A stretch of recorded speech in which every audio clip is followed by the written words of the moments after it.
हमारे अंदर जो ईर्ष्या है, जो चतुराई है, जो कपट है, जो प्रदर्शन है, जो दिखावा है, जो दंभ है, ये दूर कैसे हो, मन की शुद्धि कैसे हो, इसका क्या उपाय है? तो श्री वेदव्यास जी कहते हैं एक ही उपाय है। कौन सा उपाय है? बोले भगवान की कथा। एतस्माद् अपरम किंचिन मनः शुद्ध्यै न विद्यते। वेदव्यास जी ने स्पष्ट कहा कि एतस्माद् अपरम किंचिन मनः शुद्ध्यै न विद्यते। व्याख्या करने की जरूरत नहीं है, शब्द स्पष्ट है। व्यास जी कहते हैं कि कथा के अतिरिक्त मनः शुद्ध्यै न विद्यते, मन की शुद्धि का दूसरा कोई उपाय नहीं। मन को अगर शुद्ध करना है तो बार बार भगवान के चरित्र को, भगवान की कथा को श्रवण करो। और भगवान की कथा गंगा में स्नान करके ये मन हमारा शुद्ध होगा, पवित्र होगा, तभी हमारे अंतःकरण के विकार दूर होंगे। अंतःकरण के जो विकार हैं, काम क्रोध लोभ आदि, इन विकारों से हमारा मन मुक्त हो, यही मन की शुद्धि है।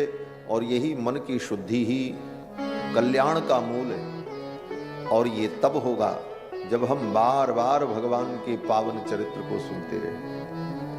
बड़े बड़े ऋषि मुनि, अमलात्मा, महात्मा, विमलात्मा लोग भी, जिन्होंने अपनी तपस्या और साधना से अपने जीवन को परम निष्पाप बना लिया है, परम पवित्र बना लिया है, ऐसे महात्मा लोग भी बार बार भगवान की कथा श्रवण करते हैं। जिन्होंने अपनी तपस्या, साधना और त्याग के द्वारा अपने जीवन को परम पवित्र बना लिया, जिनको कोई कामना नहीं है, विधि और निषेध के नियम से ऊपर उठ चुके हैं, ऐसे महापुरुष भी बार बार भगवान की कथा श्रवण करते रहते हैं और भगवान की कथा में रमण करते रहते। ये सब प्रामाणिक बात मैं कह रहा हूं, एक एक शब्द तौल करके कह रहा हूं। प्रायेण मुनयो राजन निवृत्ता विधिषेधतः नैर्गुण्यस्था रमन्ते स्म गुणानुकथने हरे। भगवान हरि के गुणानुकथन में ऐसे नैर्गुण्य पुरुष भी रमण करते हैं।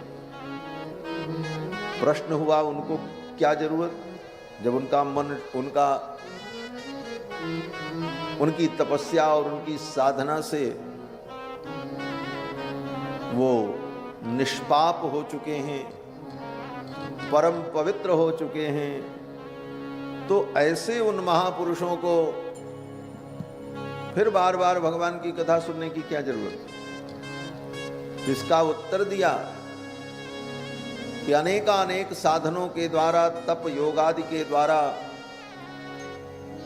पाप से मुक्त होकर, कर्म बंधन से मुक्त होकर हम परम पवित्र हो जाएं, लेकिन इसके बाद भी हम बार बार भगवान के चरित्र को सुनते रहें, जिससे हमारे मन की निर्मलता बनी रहे। अन्यथा मन में विकार आने में देर नहीं लगता। बड़े बड़े योगी, बड़े बड़े महापुरुष भी अगर सावधान न रहें तो उनका मन उनके पतन का कारण बन जाता है। इसलिए बार बार भगवान के पावन चरित्र को श्रवण करते रहें। जीवन मुक्त महामुनि जीव हरि गुण सुनहि अघाहि नति। जो जीवन मुक्त पुरुष हैं वे भी भगवान के चरित्र को सुनते रहते हैं और भगवान के चरित्र को सुन करके तृप्त नहीं होते। भगवान श्री राम का चरित्र, भगवान श्री राम ही हरि हैं। माया मनुष्यम हरिम। भगवान हरि ही अपनी संकल्प शक्ति के द्वारा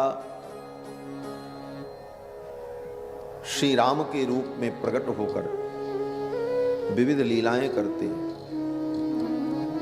भगवान श्री राम का चरित्र 100 करोड़ रामायण में विस्तृत है। और मुनियों ने अनेक अनेक प्रकार से उसे गाया है। और रामचरित्र का एक एक अक्षर हमारे महान से महान पाप को नष्ट करने वाला है।